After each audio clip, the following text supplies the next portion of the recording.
JTrain podcast. This is JTrain Jared Freid coming to you live from the West Village of Manhattan. We're here every Monday with your emails, your stories, your questions. I say it every episode. Let me say it again. Thank you. Thank you for listening. Thank you for telling a friend, a coworker, a brother, a sister, a mama, a papa, anyone with ears. We'll take the earless community as well.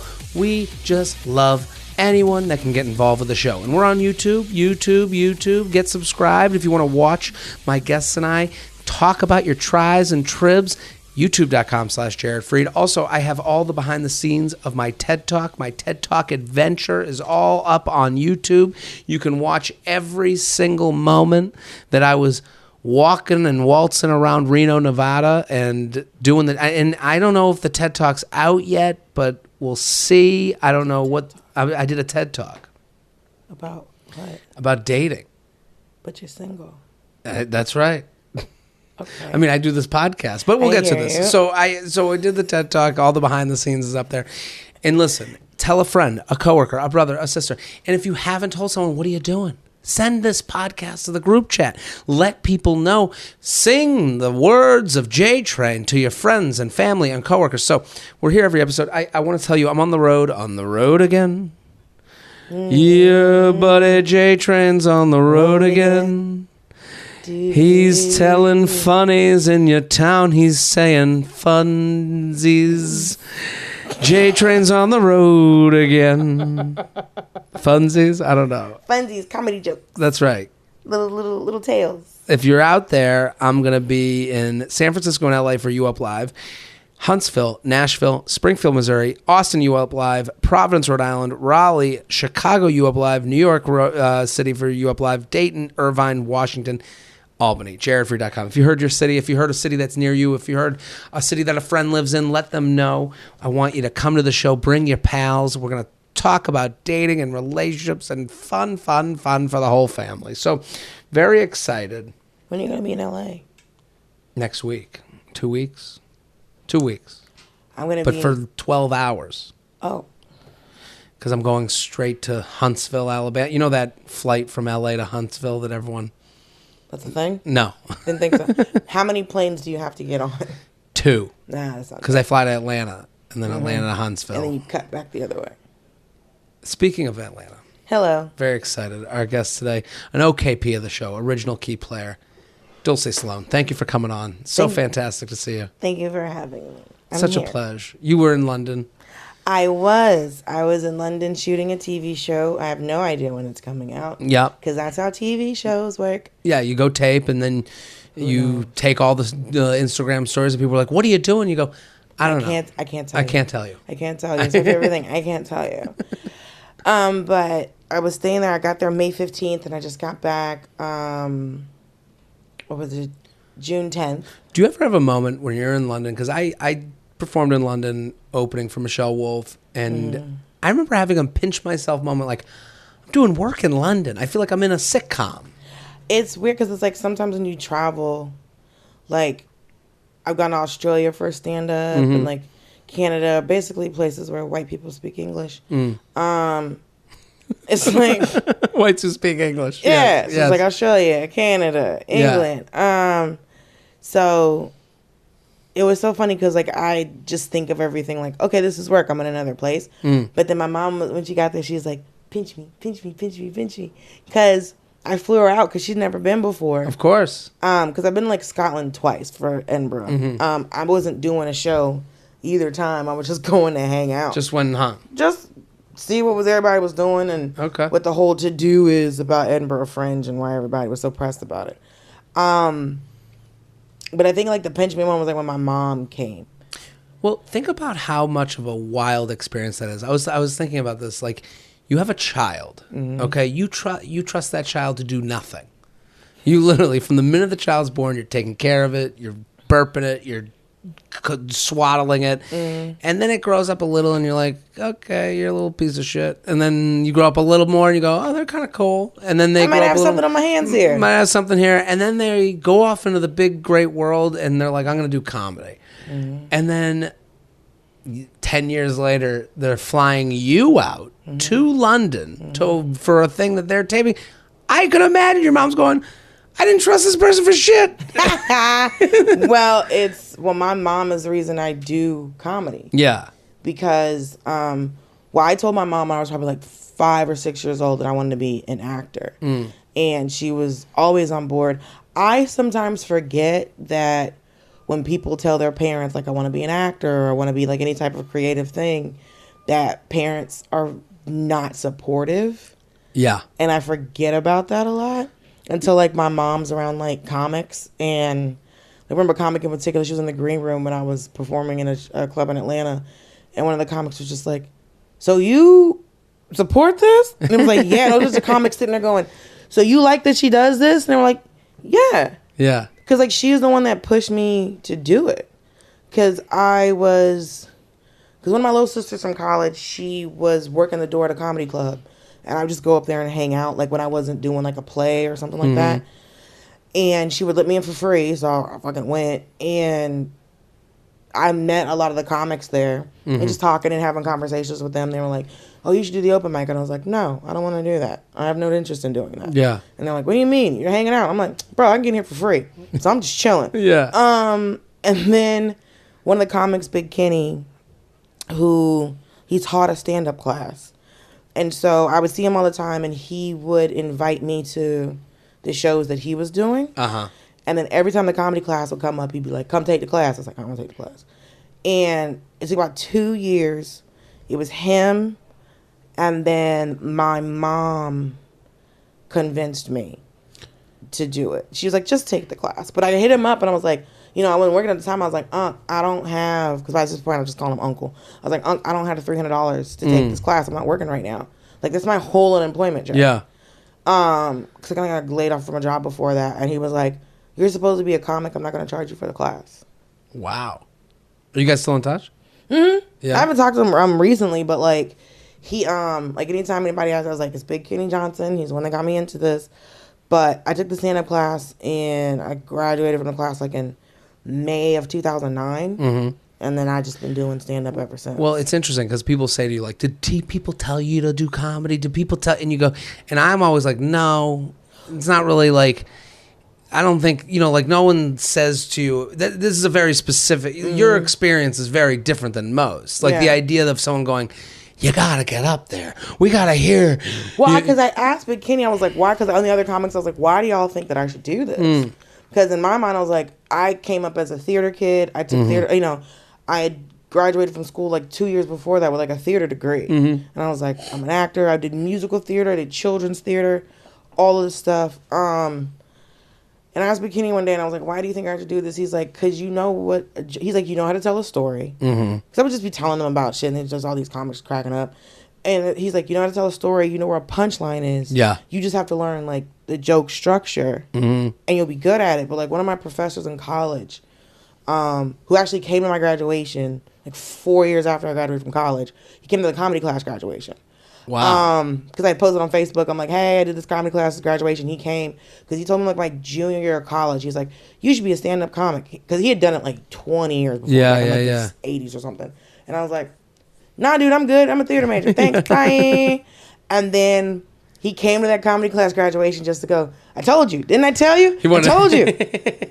Tell me how right I am. I was like, all right, Scott. Tell me, fine. You did it. Because he gave me like a radio show, because he ran like the radio station.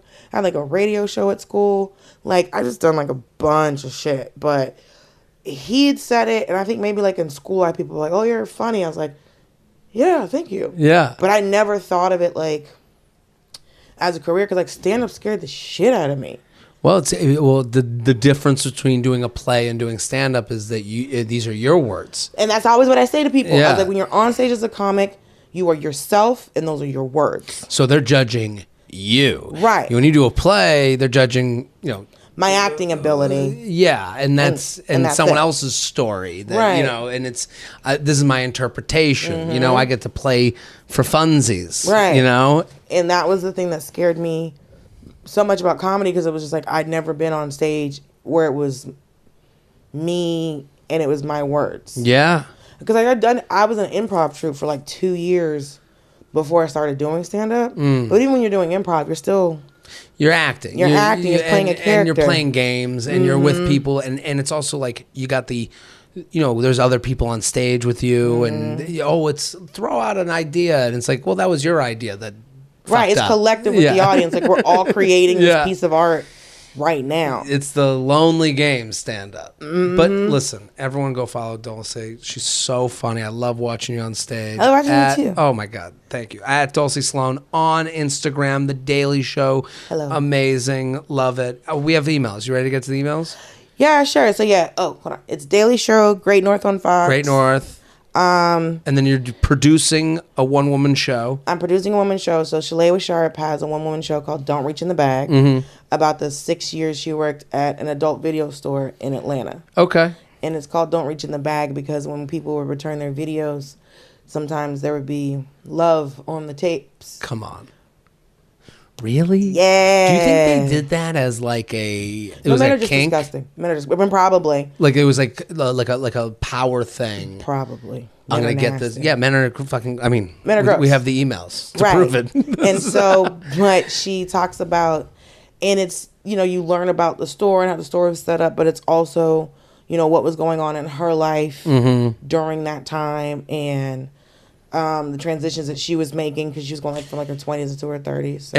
And it's going on in Brooklyn. Where's she putting it on? The last show's in Union Hall. We've got more dates coming up with the summer. She just did a show at Union Hall last week.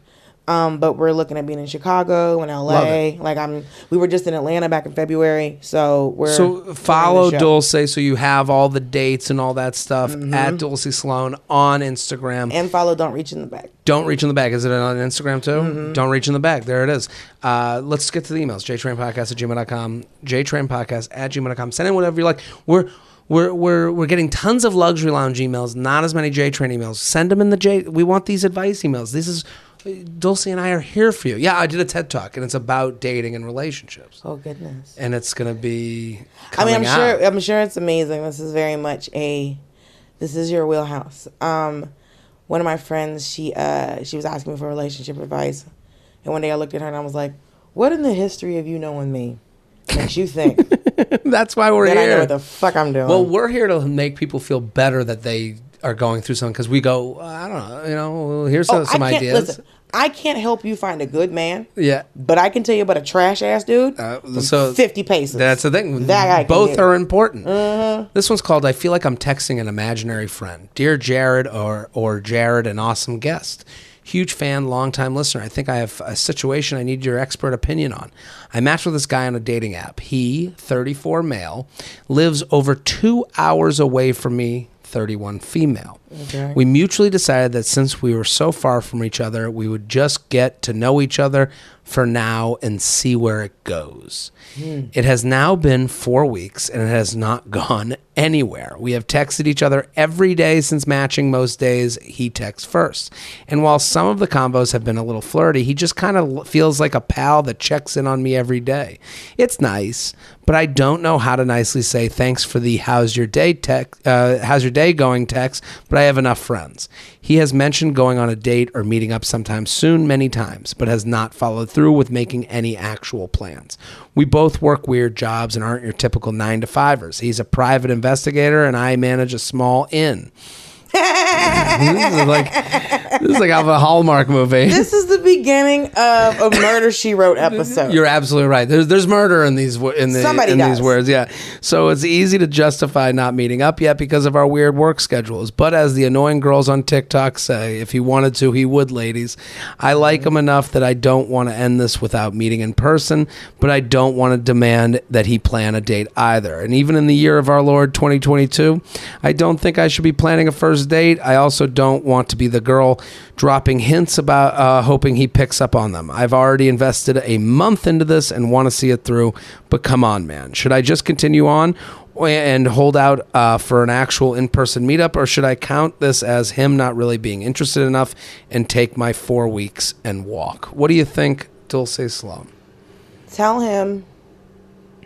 Because so it sounds like he'll half plan. It's like, hey, you want to meet up? And she says yes. Well, he's doing a lot of we shoulds. He's probably like, we should hang out sometime. We should plan a date sometime. And then not doing it. Okay. That's kind of what it seems like from her message. So if she likes this man, even from the brief interactions that they've had, it is the year of our Lord 2022. So you don't feel like you wasted 4 weeks. When he says we should meet up, You go, yeah, I'm available on Saturday after 3. He makes a plan or he doesn't. Well, do you think, I like what you said, because she says it a lot in hers, this whole idea of like, I've put 4 weeks into this.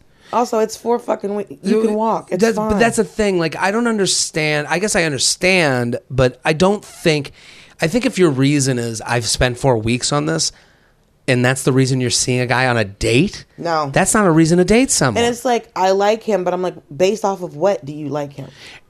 Based off of what? Because he talks to her. Well, that's great. it. Okay. You know, she's found someone who will give her attention.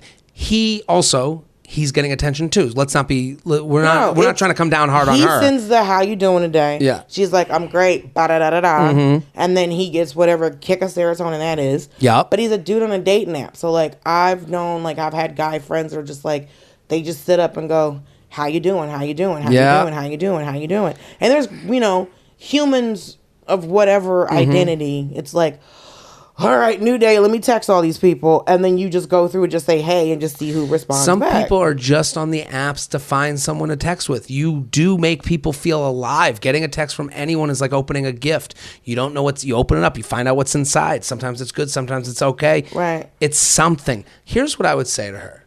If you're saying to yourself, well, I've already talked for 4 weeks, change the perspective. How long do you think a second date takes?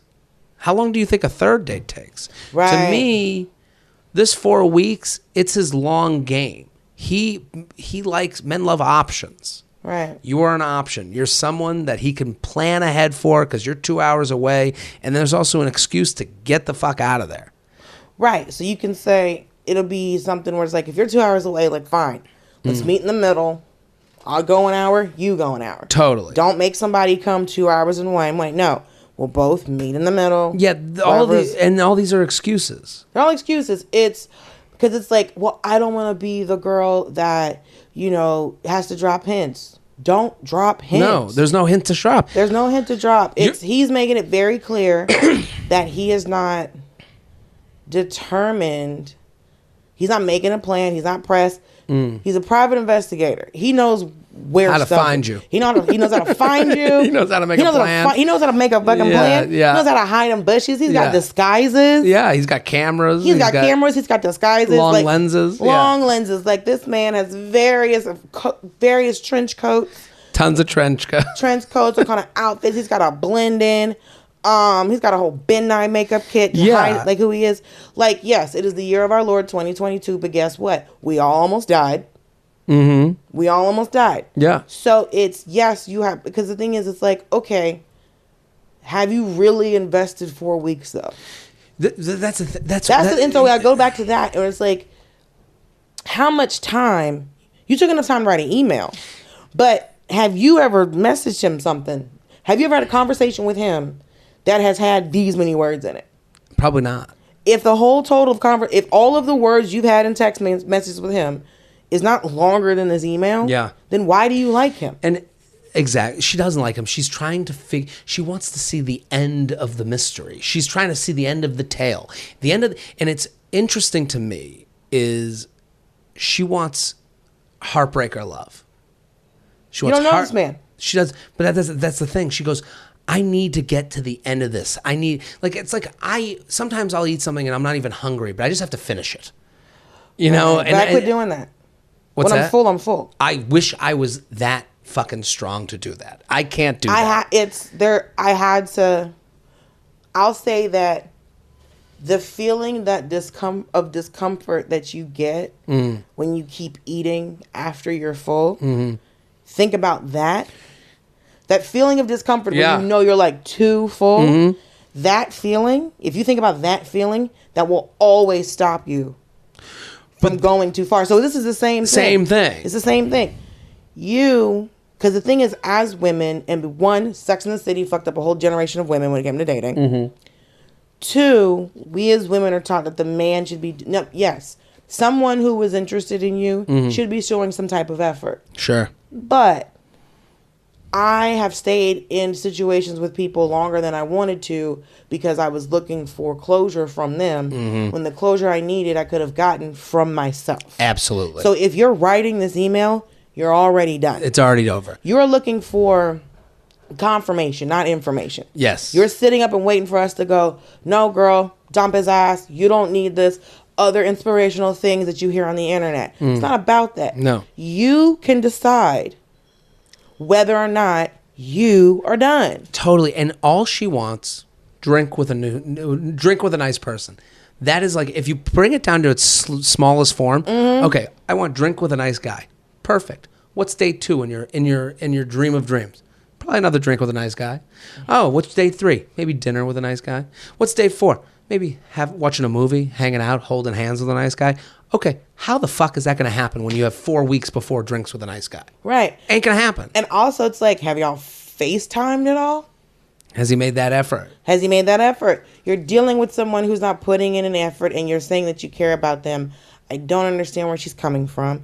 But it's like, because I would deal with guys for a long time. My dating life was, this guy's interested, so let me see what happens, because I don't always have guys interested. Interest is on a spectrum, though. Interest is on a spectrum. So if someone is not making, when a man wants to see you, a man will see you. I've had guys borrow their homeboy's car, get dropped off by somebody. I had a guy take me on a date when I was in Turks and Caicos, and his aunt and his cousin were in the car. It was his aunt's car. Yes. I went on a family outing. Yeah. Because this man had wanted to spend time with me. And he explained it to his aunt and his cousin. He was willing to go through the explanation of who you are, where'd you come from. I'm going to need the car. I'm going to need it gassed up, and I'm going to be going out on a date. And then he did it all. And Auntie was in the front seat drinking a Corona. His cousin was in the back sitting next to the speaker. If somebody wants to see you, there it is. They will make a point to see you. This man is doing nothing. JTrain Podcast at gmail.com. JTrain Podcast at gmail.com. Here with Dulce Sloan. Go follow immediately. Go, go, go. We're sponsored, people. Today's episode. Ooh. Yeah. It's sponsored by Honey, the easy way to save when shopping on your iPhone or computer. It's happened to all of us. You're shopping online, your cart is full, you're about to hit the buy button, and then you see that the empty box asking, do you have a promo code? Thanks to Honey, manually searching for coupon codes is a thing of the past. Honey is the free shopping tool that scours the internet for promo codes and applies the best one it finds to your cart. Listen, people. Honey will basically, you get done shopping, Honey goes, want a promo code? And you go, sure. Ooh. They go searching, and it finds you a free $20. And I use it all the time. Anytime I'm shopping online, I now have it on my phone. I used to only have it on the computer. Mm-hmm. You hit the button for Honey, go find it, and they always come back with something. There's usually a promo code. T-shirts from this place that I got T-shirts from, just came back. Here's $20. Oh. Done. And imagine you're shopping on one of your favorite sites. When you click checkout, when you check out, the Honey button appears, and all you have to do is click apply coupons. Yeah, I do this all the time. Wait a few seconds as Honey searches for coupons it can find for that site. If Honey finds a working coupon, you'll watch the prices drop. Did you know Honey doesn't just work on desktop? It works on your iPhone too. I've put it on my iPhone. Just activate it on Safari on your phone and save on the go. If you don't already have Honey, you could be straight up missing out. And by getting it, you'll be doing yourself a solid and supporting this show. I'd never recommend something I don't use. I use it. Get Honey for free at joinhoney.com/JTrain. That's joinhoney.com/JTrain. Come on, sponsored podcast. That's right. Wow, the dream. That's right. It's all happening. Okay. Blessed. So yeah, in conclusion, if you want to keep dealing with this situation, then the next time, if you want to keep dealing with this situation, when you hear this podcast, text this fucking Columbo man. Yes. And go, hey, we should hang out.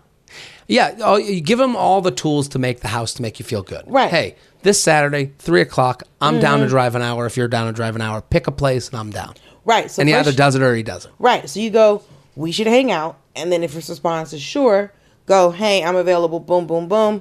I'll drive an hour out. Yeah. I'll meet you at Applebee's. And I don't fucking care. And remember, you have a simple request. I think everyone has to, we make it so, I'm not looking to get married. I'm not looking to, no. Drinks with someone to get to know. Getting to know someone over drinks. Okay, ready? International House of Cock Blocks.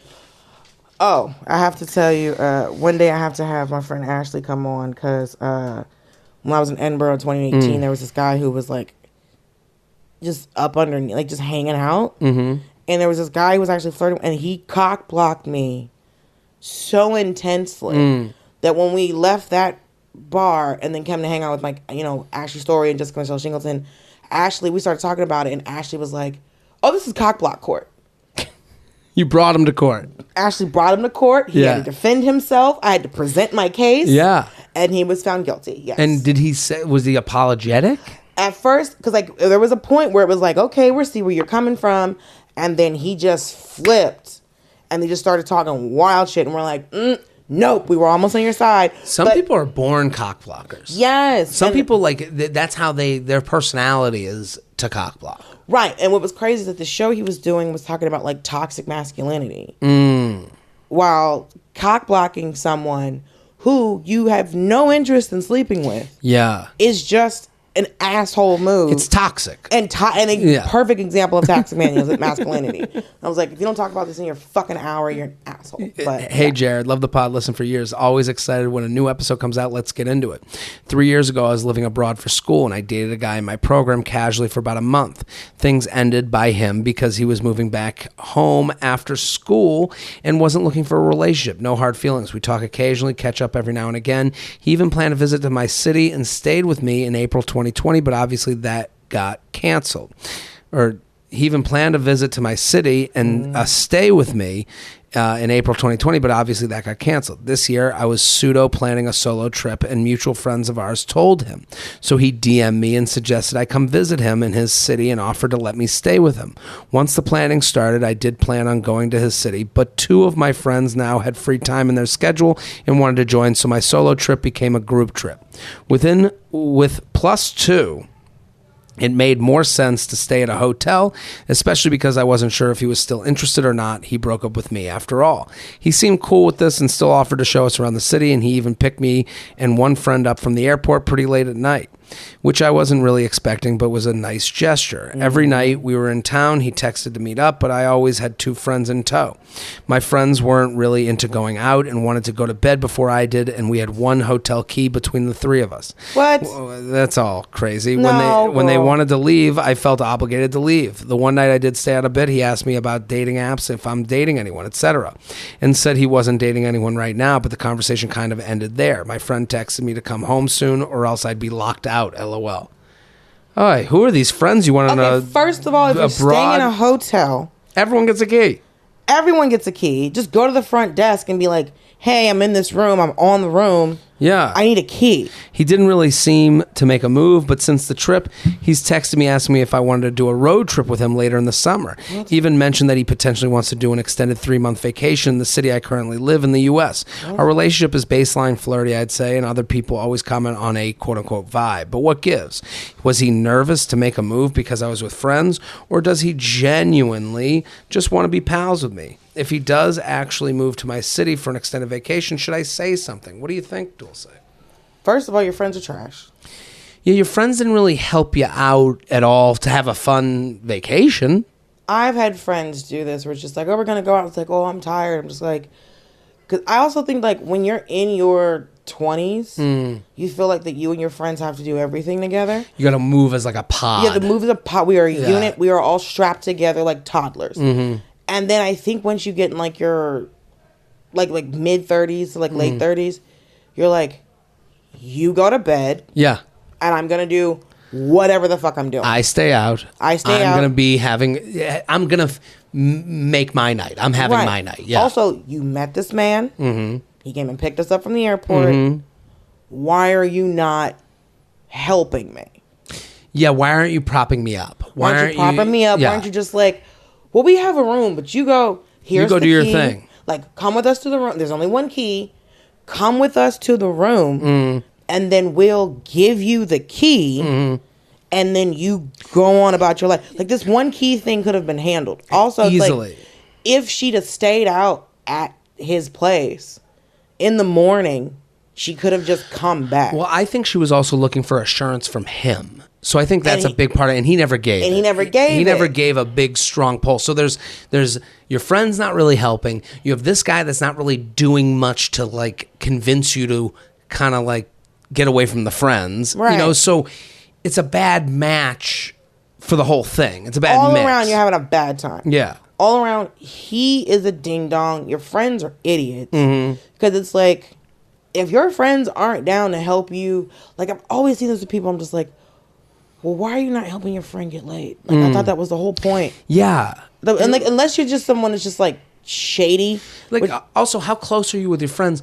Don't your friends go, do you like this guy? Like, Yes. at what point do your friends go, what do you want us to do? Like, that's how friends operate. Do you want us to help out? Do you need us to, Or how are we working this? How are we getting you into this penis? You know, like, there's got to be an element of that. How do I help you get fucked? Like, that's what we're trying. Like, I'm just trying to figure this out. Because it's like, because I know, like, especially for, like, guys I've dated, if they're coming to meet, like, me and a group of my friends, this is, one, a big deal. Two, they're coming for your neck. Because, like, I had a guy that I was, like, hanging out with and had dinner with me and one of my friends.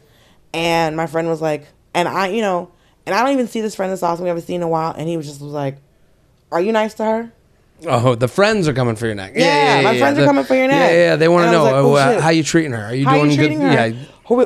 Where are you taking her? Like, I've had friends bring a guy, and I'm just like, so what do you do? What's going on? What do you want to do? Where are you taking my friend? What are your intentions? And sometimes, but if it's just a dude you're hooking up with, then it's like, I'm not going to say too much. This is a hookup. Yeah. But he didn't make a clear plan. It looks like the most that he did was pick you up from the airport. Which is nice, but still not really. It's nice. We're friends. All of these things have been friend moves. He hasn't done anything to show you that he's truly interested. And like she said, he broke up with you after a month. Why are you talking to me? Like, I've gotten to the point now where I just go, what do you want? What do you want? This is the problem. He wants to hook up with her. Here's what he wants. People want access to time, and they want access to your body, but they don't want to be responsible for anything around that. It's like, listen, I like hanging out with you, and I'd like us to hook up again, but that's all that I want. Yeah. Then fucking tell me, and then let me decide what I want to do. That's what they're dancing around, because they're sitting here with, like, you're 3 years ago, you were living abroad for school, dated a guy in your program for about a month, and then you guys stay in contact. The reason he's staying in contact with you is because you're someone that he's attracted to, that has said yes to him. He's still trying to fuck. Yeah, he's still trying to fuck. And you want him to fuck, that's why you still talk to him. And the thing is, they're both tiptoeing around because they're doing this thing where they're going, well, we live far away and I might be in your city and it's going to be 3 weeks, but I got these two friends. And it's like, at some point, someone has to go, hey, I want to fuck you. I'm not really trying to, like, figure out shit beyond that, but let's have a fun fucking time. Also, you didn't have to let your friends come. No. So because she was so unsure about it, everyone's unsure. Everyone's unsure about everything. Yeah. But I think because she was so unsure about it is why she let the friends come. Yeah. Because she didn't want to go on this trip, and then all of a sudden we're buddies, and now it's, I feel stupid and I have to stay at this man's place, or I have to find a hotel. It's, no one said for certain what was going to happen. So then it was contingency plan on top of a contingency plan, and then nothing happened. And this is the problem with, like, I really think this is the problem with staying in touch with people over social media, that you don't really care. It's like this version of sitting in the leftovers in the fridge. You're like, I guess I'll eat it. Like, you two had a fine experience abroad 3 years ago. Now he's hanging around, checking in. Why are you checking in with these people?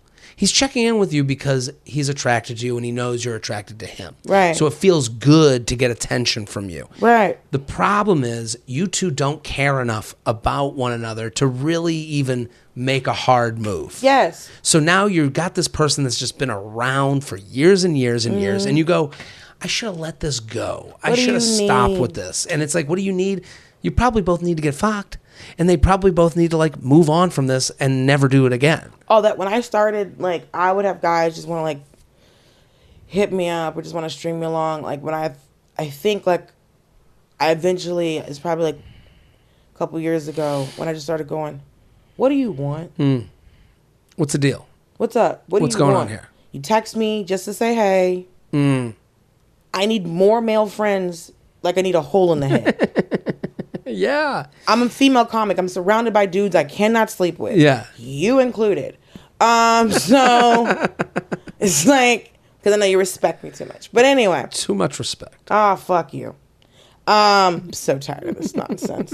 So tired of being fucking respected. Do you know if a man respects you as a peer, he won't sleep with you? Isn't that wild? That's why they need to go to work together. They'll never have start doing good at work, and believe me, his dick will retreat to his body. But it's just start telling people, and it's not just men doing this to women. There's plenty of women that do this to men. People do this to people. She's doing it to him. She's doing it to him. So he's not going to take the time to go, what do you want? Because he knows he's just they're both dangling each other by a fucking string. What she needs to do is, there's a shit or get off the pot moment with this guy. Right. It is, hey, I got to tell you, this whole trip was weird. I'm not sure where we stand. If you want a friend, I'm good. I don't need friends. If you want to come here and you're going to come visit, you want to make a date to see me, I'm down for that. Right. But that's really all I'm going to give you at this point. No more highs, no more. You got to be straight up with it. I think what you say, what are you doing here? What do you want? What do you want? I think the other thing that I think especially that women do is that we will look for the other person to tell us what the deal is, as opposed to going, and this might just be women, this is people, period, as opposed to going, what do I want out of this situation? I think there are two people doing that right now. Right. So neither one of them wants to say what they want because they're trying to see what the other one wants. There are two people holding the door open for one another going, you first. No, you first. You first. You first. And you no first. one's making the move. So now you have to go. And it's not even saying to him, what do you want? I think this situation starts with her going, what do I want from this person? Do I want to go on a road trip? Do I want him to... Why the fuck can you ask me to go on a road trip with you when you couldn't even act right when I came... Do I want that? Do I want this? Has this person made any effort? Do I want to see where this goes? How much did I enjoy our month-long relationship when we were overseas? Before we ask someone what their intentions are, we have to figure out what we want first. Stop asking other people what you want. JTrainPodcast@gmail.com, JTrainPodcast@gmail.com, here with Dulce Sloan. Go follow @Dulce Sloan. Go follow Instagram. Go So Funny. We're sponsor people. The JTrain Podcast is brought to you by Truff. You ever had Truff? You got another one? Yeah. Isn't that truffle hot sauce? The best. I think they tried to send me some. I have some for you if you want. Break out the champagne, the caviar, and the truff. I love truff. Here's what I love about it. I put it on everything. Eggs, turkey sandwich, and they have pasta sauce. They got, I use the truffle oil to make popcorn.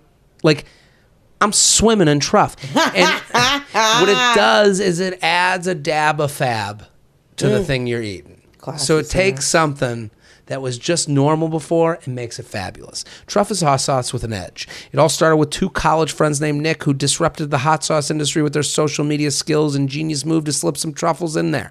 But you don't have to take my word for it. Truff has been featured on Oprah's Favorite Things 3 times, been named Bestseller of the Year on the Today Show. Truff's full lineup of products includes hot sauce, pasta sauce, mayonnaise, and their very own truffle oil. The mayonnaise on a turkey sandwich, my fucking God. Okay, I'm just letting you know. All products are infused with 100% real black winter truffle or white truffle. That means no synthetic or artificial flavoring ever. And just for my listeners that are giving you an amazing offer, get 15% off site-wide plus free shipping with promo code JTrain at Truff.com.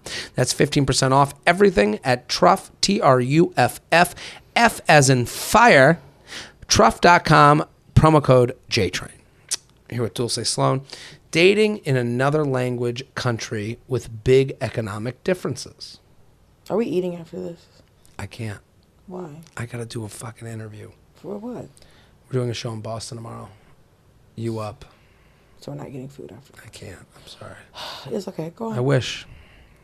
Jay, feather, straight to the point. A month ago, I was traveling on a week-long vacation in South America. I met a guy. We hit it off. He doesn't speak English, but I speak enough Spanish. At first, it seemed like a hookup, week in paradise kind of vibe. But after I left, we kept in touch and started to develop a connection. I decided to come back for a month because I know I can work remotely, so I'm here now. Now I have an American salary, which makes staying here super affordable for me, but this guy's a bit younger. He's a student, and he's basically between jobs, which don't pay well here. Think like a few $100s a month. I don't really think he's trying to take advantage of me, but we've never really discussed the topic of money, and somehow I always end up paying for almost everything when we go out. It's not very expensive to foot the bill most times, but I feel weird about it. It feels imbalanced. I'm having an amazing time with him, but I'm wondering if I should just say fuck it and not worry about the money, just enjoy my time here with him, or set some boundaries. Your devoted fan, Sugar Mama in South America. What do you think? I don't like any of it. You don't like any of it? Mm-mm. I think it's weird. To me, not weird. I don't want to judge the emailer, but like, you have to understand this is a very specific situation. It's very specific, and then also he's a student. He's in between jobs. You're a grown-ass woman. Mm. And it's like, we want to be able to think that, like, oh, it doesn't matter that they don't have any, but it's like, if you're, just because of how we've all been taught, Mm-hmm.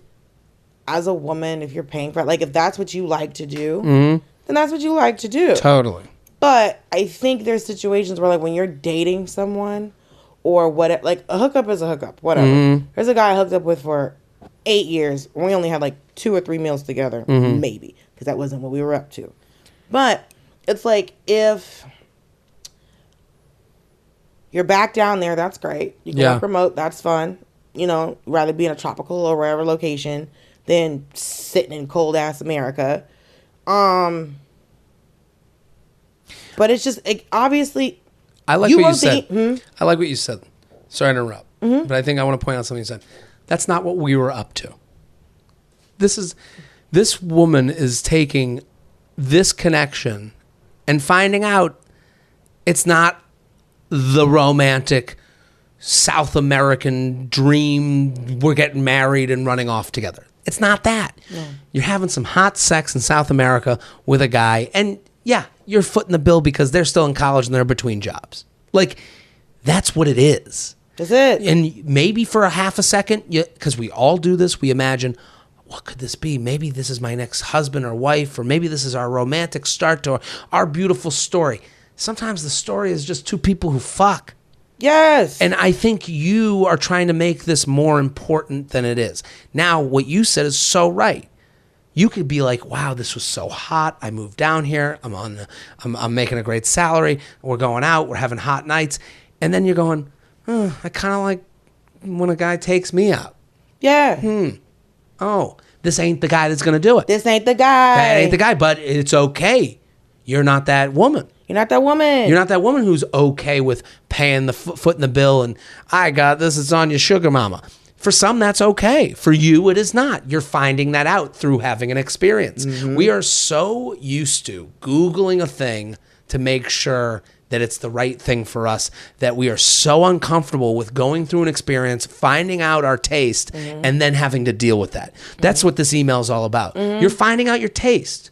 You've had the hot experience. Maybe that's over for you. That's okay. Maybe it's time to pack up your bag and get on the flight to Newark because you're done with South America. Or quit dealing with a broke college student. And that's what I'm saying. Messing with a grown-ass man. If you're in South America, fine. Find a new guy. You can stop talking to him. Yes. Because it's like, this was fun. We had the experience. We had the experience. I'm not feeding you anymore. Done. Because this is a great situation for him. Yeah.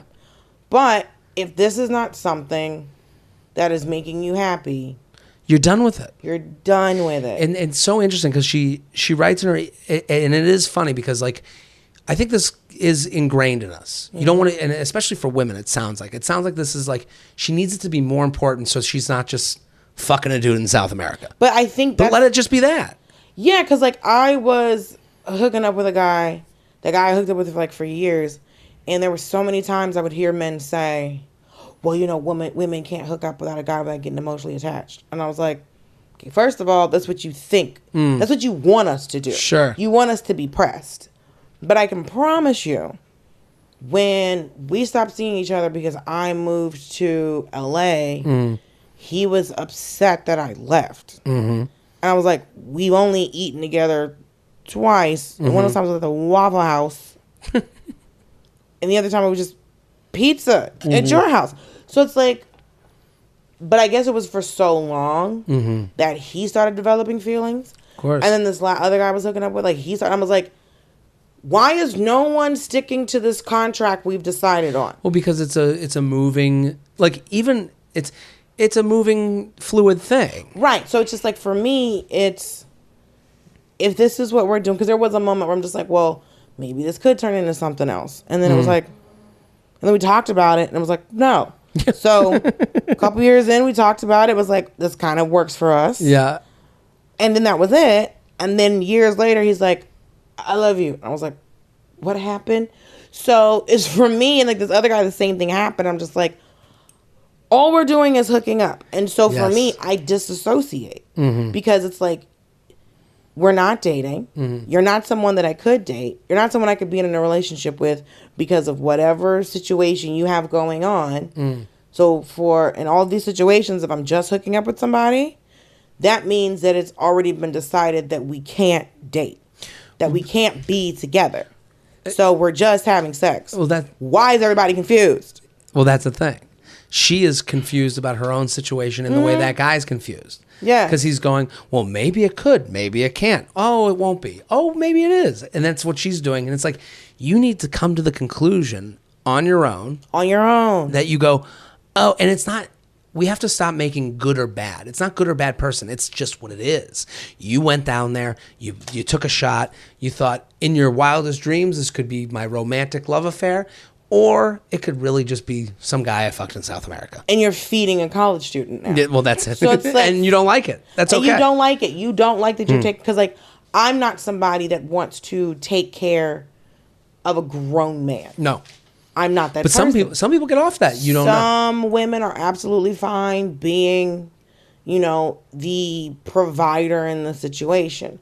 I am not comfortable with that because... For me, that means there's no balance in what's going on. Because it's like if I was dealing with a man who was if I was dating a billionaire, it still has to be, I'm still working, I'm still successful. He's not dating someone who has no means. You have to have worth, but everyone's feeling of worth is different. Right. And it's not about just worth. It's just like, I think about the term that I would always hear in when we go to church growing up, it was this term called equally yoked. Okay. So, because I keep having these conversations with people, and it's like, it's like, I don't know why people expect, especially black women, to just settle for just anything. And it's like, well, this man likes you. And it's just like, okay, and then what else? Yeah. And so everyone acts like, they're like, well, you can't help who you fall in love with. And, it's not someone that's financially stable. No. Everybody calm down. Because it's like, well, what if you fall in love with somebody who's not? I would have had enough conversations with him to figure out that this is something that I need to get out of. And something that would have turned you off. Would have turned me off because it's just like, I'm doing well. And when I get married and take the time off to have kids, he needs to be able to pay the entire mortgage of whatever house that I'm in. And if he can't, why did I marry him? Well, then it goes back to the equally yoked, right? Yeah. So it's like, I have to be able, if you can't pay half the rent and wherever I live, you can't have things you can't have this address with your name on it. And that's, yes. But that is part of it. That took time to get there. That took about, figuring out your taste and figuring out the things you want in life. This person here is still figuring that out. She's figuring that out. And then getting upset with herself when she did figure it out and going, well, I don't like the answer my feelings gave me. It's like, well, those are your feelings. It's the day that I learned that it was like, okay, your feelings are valid. And it's like people are like, well, feelings aren't facts. And it's like, in certain situations, if we're presenting facts, then no, feelings aren't facts. But how I feel is also valid. So if I'm not comfortable, then all it's going to do is make me resentful of myself and the other person. So if you don't like paying for shit, then either go, but it's like, listen, this needs to be just sexy time. Yeah. Or, gracias. Time, yeah. Gracias, mi amigo. JTrain podcast at gmail.com. JTrain podcast at gmail.com. Here with Dulce Sloan. Go follow. Go follow. So fantastic and hilarious. Go. Single mom dating. Ooh. Here we go. Jared, I'm a single mom in my mid-30s that's been divorced for 5 years. I've been in 2 relationships since my divorce. Both men have said they loved me, wanted to spend their lives with me, but eventually they can't commit to my kids and family life. Even though in the beginning they're infatuated, say that's what they want, both men have been late 30s, never married, no kids. So I guess the obvious is that I need to date single dads. But why do men do this? Why even get in a serious relationship with a single mom? The last one was almost a year and we were making plans to get married and move in. Should note that I'm a very attractive woman who gets a lot of attention. So it's not hard to find men that are interested, but apparently hard to find ones looking for a lifelong commitment as a stepdad. Thank you for any insight. So we have a divorced mom who's looking to find a guy and finding that guys are willing to go along and say they want to be a part of her family and then bailing at the last second. What do you think? At least they told her. At least they told her. At least you didn't get married. Yeah. At least they didn't start treating your kids weird. Right. This is actually a blessing. Yeah, I'm with you. These men left. Yeah. And it's like she probably feels like that she, you know, her, you know, we are always so pressed about like time being wasted, but it's just like she feels like she was lied to. I don't think she was lied to. I don't think she was lied to either. I think in those moments they thought they could do it. Yes. And there might have been one day where they were just like out somewhere with her kids and it's just like, I can't do this. And they're married. They're men who have never been married and don't have kids. So they've never even experienced it before. And she's saying she's a beautiful woman, which I totally trust and believe. Right. So they're going, hottie. Yeah. I could do this. I could do this. Oh my God, she's so hot. She's so cool. Kids, why not? And then a month into the kids, they go, he's not even talking about moving in. Yeah. Bro, these are your kids now. And changing your life, not 50%, 100%. Yes. So when she says maybe I should go for single dads, yeah, there's an element of that is true. Those are people that understand what you're going through, understand the world they're walking into. You're getting people that are like, I could do it. Yeah. I could be a dad. And then having to walk into being a dad at 8 years old, like into an 8-year-old instead of progressing through the struggles. I didn't learn with this kid. Yeah. It's now where I'm on season 5. Right. I'm gonna see. I just caught into this show. It's fucking season 5. Yeah. Now you have to remember math you did 20 years ago. It's like, oh, they changed division again. Yeah. Their whole lifestyle is different. So you have to, I think, I don't want to like put it on her, but a little bit of it is like, you have to realize you're a beautiful woman. They're coming after you because they're just like, they're fucking animal dudes trying to fuck. And they get there and they're like, I'll say whatever it is. Of course I believe I could be a dad. I'm a man. My dad did it. I had a dad, and they simplify it to a point. And then they get in and they go, oh, this is like, I can't drink on a Wednesday. I can't go out until as late as I want. I have to keep her humans alive. Right. Because there is an aspect of, these are not my kids.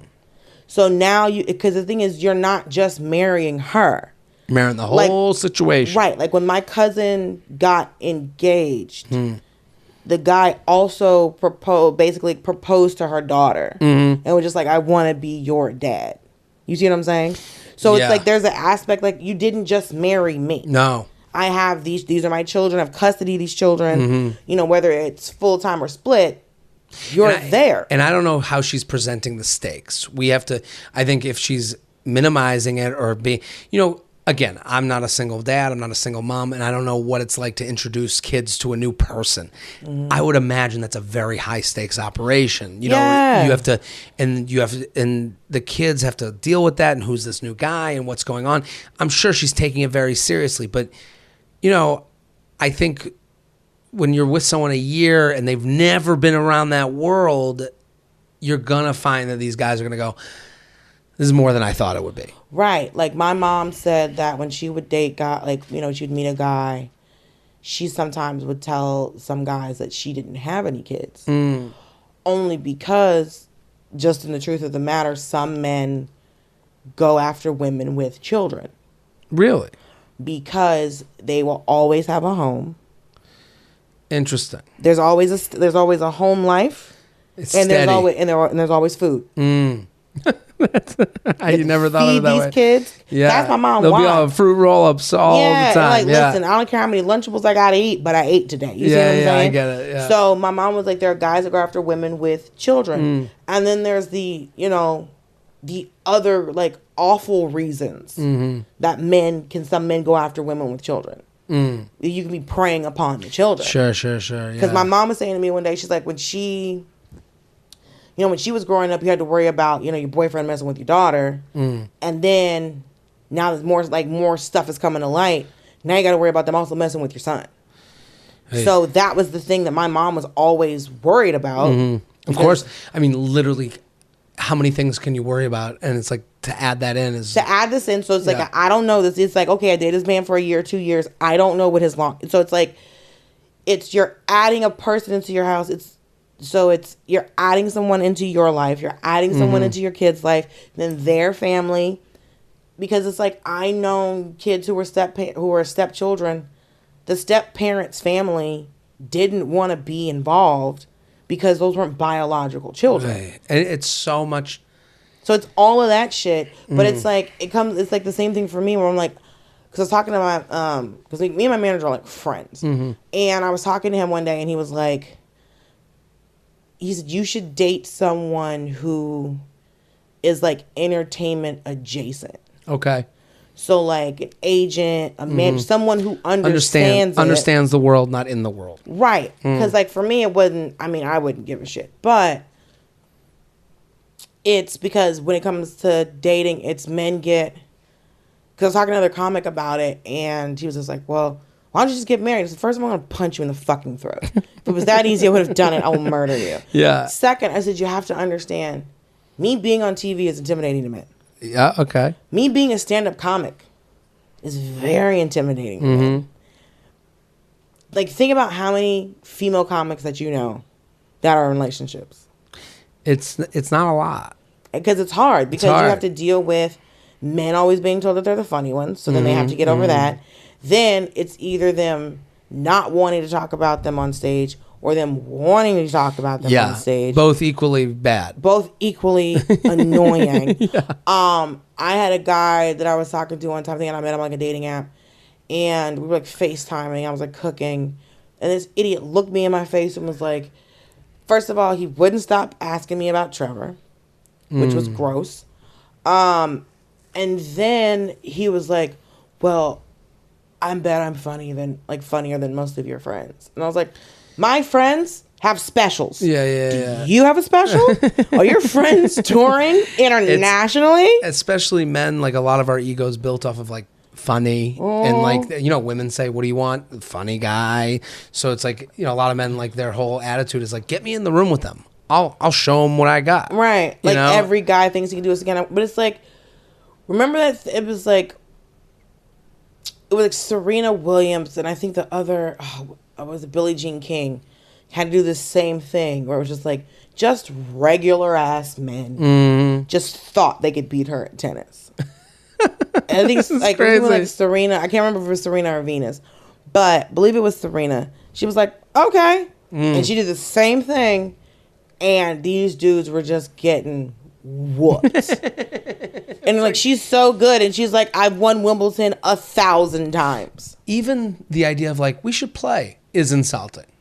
When you've won Wimbledon, just joke around. So it's just like it's because I've talked to like that guy I dealt with for years. Who I recently had to block. Just because it was time. Like it was just like you're around, you've been married for years. What do you want, right? Yeah. And so I remember him being on the phone, and he was like, we were just talking or whatever, and we've known each other like before I started doing stand up, or like maybe like right when I started. No, it was before that. And he was just like, he said something, and I started laughing. And he was like, oh man, I made a comedian laugh, and da da da da. And I was like, you're being gross. We don't have to do this. We don't have to do this. No. I've known you for years, dude. Yeah. I've known you since the first Obama administration. Like, why are you doing... But, like, that's another thing. So, it's like... sometimes like just who you are and what you're doing are just too much for certain people. Yeah, and it's also and you're gonna find that person. Right. It's just wasting your time on like, well, why, dude? Should I position this different? I think it's more. It's with a single mom dating, it's like, okay, maybe it's holding off on showing your family life because you have to let them know how fucking different this is. Maybe it is meeting single dads. Maybe it is finding different types and going and knowing that the single dad is going to be a better option than, But like, how much harder is that? But if it's a single dad, they're trying to blend a family together. That's another problem. And then you don't know how the kids are going to match. Well, then I guess, yeah, that's the fairest point is like, concentrate on the person.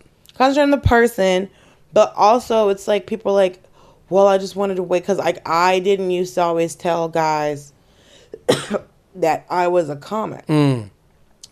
But then I realized I was literally wasting my time. Yes. Because we'd be talking and chatting, and then I'd talk, it's like, well, what do you do? Well, I work in TV, or I work in entertainment, and da-da-da-da-da.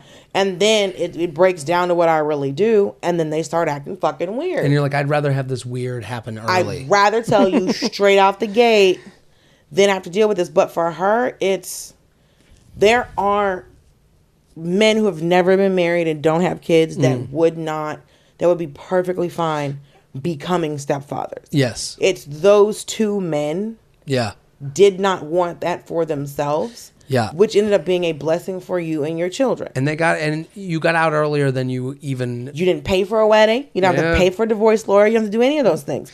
So now it doesn't have to be, well, maybe I should just go for single dads. You've got two motherfuckers to tell you that they love you. One of them's trying to marry you. There'll be another one. JTrain podcast at gmail.com. JTrain podcast at gmail.com. Here with Dulce Sloan. Let's do one more. Okay. Ready? When is the right time to follow someone on social media? Oh. Jared, thanks for the work on the pod. Loving it lately. Wanted to write in and ask for your perspective on guys that ask for any form of social media or personal details before a first date is planned or another follow-up date. See attached for two different guys. Ooh. Guy one, who I never met, asking for my last name. Then he asked me for my Insta. So let's go to guy one. We have it. Is that this? Yeah. Okay, I'll be him, you be her. Ready? Starting right here? Yeah. Okay. I'm him. Hey, it's blank. Hey, what's up? Just got to my place before all the rain. You? Also, what's your last name? Sorry, I was working late last night on a deliverable for today. How about I tell you over a drink? Fair enough. When are you free? I know it's kind of last minute, but I can do tonight or maybe next week. Tonight I'm going to Shabbat dinner at Chabad, if you want to join. That's super nice. I'd love to go another time after we know each other a little better. Fair enough. Hey, any plans for the weekend? Hi, seeing my cousin later. Wait, is this the second one? It's the same thread. Keep going. Okay. Hi, seeing my cousin later and going to the Yankees game tomorrow night. How about you? Oh, very fun. I really want to go to a Yankees game this summer. I'm going to a Shabbat in Central Park event tonight. This guy does a lot of Shabbat. The man is obviously Jewish. Yeah, obviously. Or just a fan. Just a fan. Just out here. Just really want to know what the chosen people are up to. Very nice. Hey, what's your Insta? I don't give out my Insta to strangers, LOL. So that's done. Okay, so then they wrote, the guy two, we went on one good date, asked me for my Insta and persisting that I allow the follow request. So this one, let's go to this one. Just a random bar on the Upper West Side. What about you? Oh, that's fun. Haven't gotten up there too much. Hosting some people here, and then we're going to a Yankees game. Apparently, everybody's going to a Yankees game. Ah, that's awesome. Good seats, LOL? But ha ha ha. Absolutely not. Lame. We actually don't really care about the baseball, to be fair. Y'all going out after? Not sure. Maybe we can meet up. Probably not, since I'll be busy with them. I don't know. Ha ha ha. Oh. Accept my Insta request, LOL. I actually deleted the app. No, you didn't. Ha ha. Why? Because it's draining. Not a good use of time. Fair, fair, fair. I just wanted to look at pics of you. Ha ha ha. Okay, there's pics of me on my dating profile. Yeah, What are you so she talking writes, about? what is your take on these two scenarios? Coming from a lady, it is low-key, creepy, and low effort in lieu of a real date plan. What do you think? I think they're trying to see if the photos that you have on your dating app are actually you. Because we've all been catfished. And so they're just trying to see if you are who you say you are. Yeah, and I think also Instagram keeps you lightly in touch. They can respond to a story. It is no effort, but showing effort. Well, it's almost like you get to know each other on a different level. But both of these dudes were trying to hang out with her. They were trying to hang out with her, but like lightly. Like it felt like they were like presenting as trying to hang out with her, but then they're also like, I want to see these fucking pictures. I want to see what you look like. I hear that, but they're also like, hey, you want to do this? Oh, I can't. You want? And so each person was reaching out, and then kind of both saying no. Yeah. And then they're trying to see like the one thing. So that's what catfishing looks like. It's you trying to hang out with somebody. Okay. And them always having an excuse as to why they can't hang out. Well, that's interesting because I guess there's three sides to every story. There's one side, the other side, then the truth is somewhere in the middle. So the truth might be in the middle. I mean, if we looked at the middle ground of this, I agree with this woman. It's a little weird to be like, hey, let me see some pics. Let me see some pics. Let me see some pics. The way that they explained it is wrong. It's just like, hey, I want to see your Instagram. Totally. But if you're on if you let's be honest with ourselves. If your dating app is you with friends and you with sunglasses and there's not a lot of pictures, but you've had a match and you've talked a little bit, some people are like, get me off the couch. Let me know what I'm getting into. Right. And so the number of men that I keep telling, if you look good in a group photo, crop it. Crop it. Because the guy you are matched with is never the hottest guy in the picture. Never.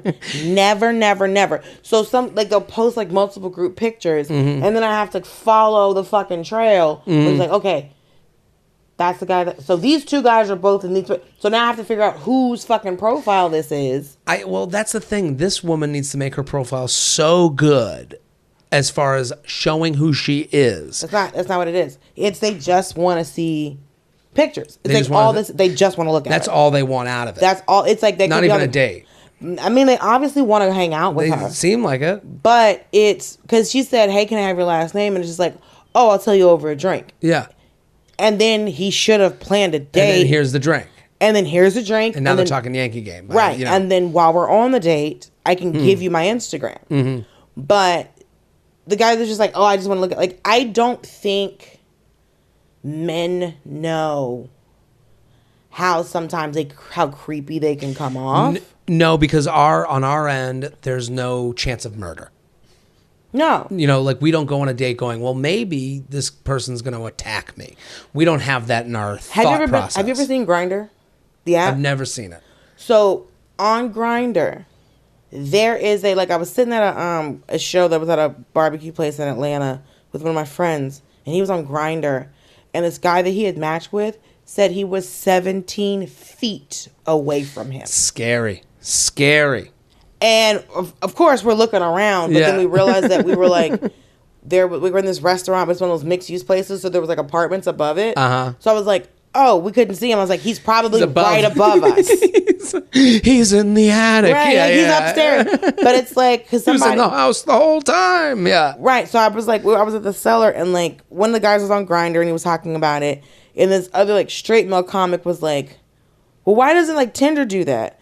And then me and this man who was on Tinder went, because women would die. Yeah. It would be scary as fuck. It'd be a full on. Men don't have, that's not the thought process. Like this guy going, what's your last name? Like he doesn't understand how creepy he sounds. Right. It's just like, and so, but one of my other guy friends was like, the difference between someone being flirty and being creepy is how interested you are in them. So sometimes people are creepy, like, oh, he's so creepy. But it's like, you really don't want to talk to him. Yeah. But there could be a different guy could say, if you're interested, he's like, hey, what's your last name? I want to look at your Instagram. You're like, sure, okay. What's your Instagram?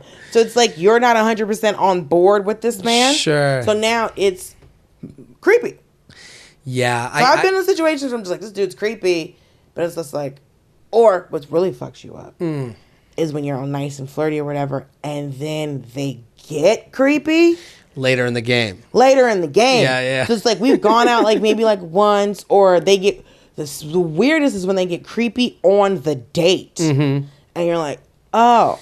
Just like it's like they took a mask off. Yes. And like, hi, I'm a fucking weirdo. Yeah. It's like, I'm glad we met when the sun was out. So I can't say. I think, but for this woman, I think she needs to first, like, again, I'm not going to blame the victim here. Like, let's look at our dating profile. You have two guys wanting more pictures. And guys always want more pictures. They always want more. You're because right. I was like, I didn't realize there was someone like catfishing on those apps. Yeah. So it's like, I get it. I want your last. I want to be able to see that you are who you say you are. Sure. I get it, but there's a way to ask. And I think what she needs to do is be more honest than, I don't have an account. Hey, I'm not comfortable exchanging social media until I've gotten to know somebody. Right. And that's so all that's you have what to she say. said was, because when you say uncomfortable, then you're going, hey, creepy. And then that guy can either go, oh, okay, cool. Back off, make a date. Right. Or I've said to guys, hey, I'm not comfortable. Like, because I've only talked to guys. Like, the other inverse of that is you're messaging somebody on a dating app and they're just like, oh, we should exchange numbers. And I was like, well, I don't give my numbers to people unless I'm talking to them on the app a little longer. And I've literally had people unmatch with me immediately. Yeah. And but it's like good riddance. Good. Get out of my phone. That's it. Get out of my phone. So I think if she's not comfortable, or it's like, hey, I don't give my last name to strangers, that's the end of the conversation. I'm just not comfortable exchanging social media yet, but I'd love to get a drink. Let me know where and when. I'd like to get to know you better before you can look at pictures that I posted in 2012. JTrainPodcast@gmail.com. JTrainPodcast@gmail.com. Dulce, thank you so much. You're fantastic. It's me. Everyone go follow Dulce. @Dulce Sloan. Go. So funny. So hilarious. I'm Jared Freid. We're here every Monday. Keep sending your emails. JTrainPodcast@gmail.com. We'll be back next week. Boom.